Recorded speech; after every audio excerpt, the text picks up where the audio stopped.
Abateze amatwi Rugiga na Kiyonga, ndabasuhuje mwese mugira amahoro. Uyu munsi rero ngiye kubagezaho umwandiko ugenewe abana bagitangira ishuri. Babyeyi rero, ni byiza ko umwana iyo agiye ku ishuri umutegura umumenyesha imyifatire yo mu ishuri. Ngiye kubagezaho umwandiko ugira uti ikinyabupfura mu ishuri.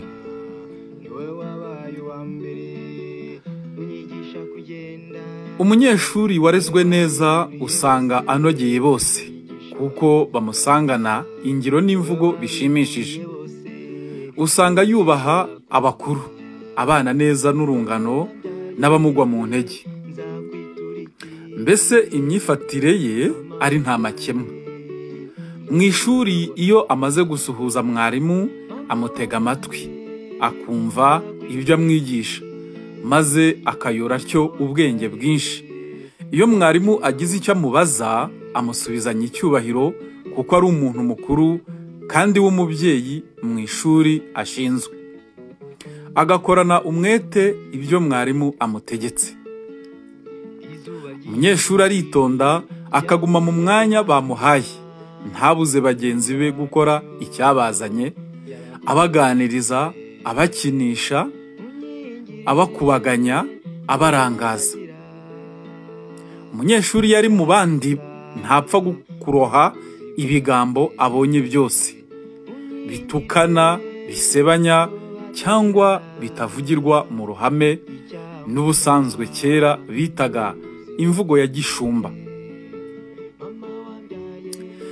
Umunyeshuri yishimira kugirira neza bagenzi be, akunga abarakaranyije, ababeshyerana n'abahuguzanya.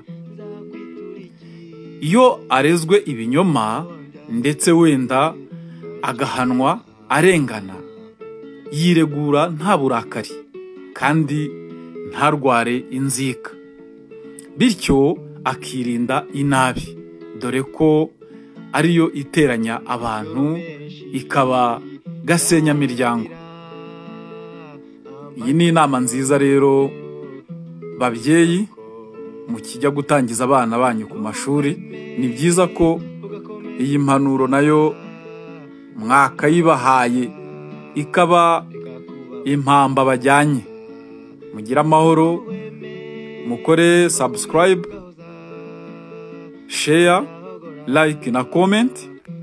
Dukomeze kubana kuri uyu muyoboro mu majwi, mwiyumvira ururimi rw'Ikinyarwanda mu migani, imivugo ndetse n'imyandiko. Mugira amahoro.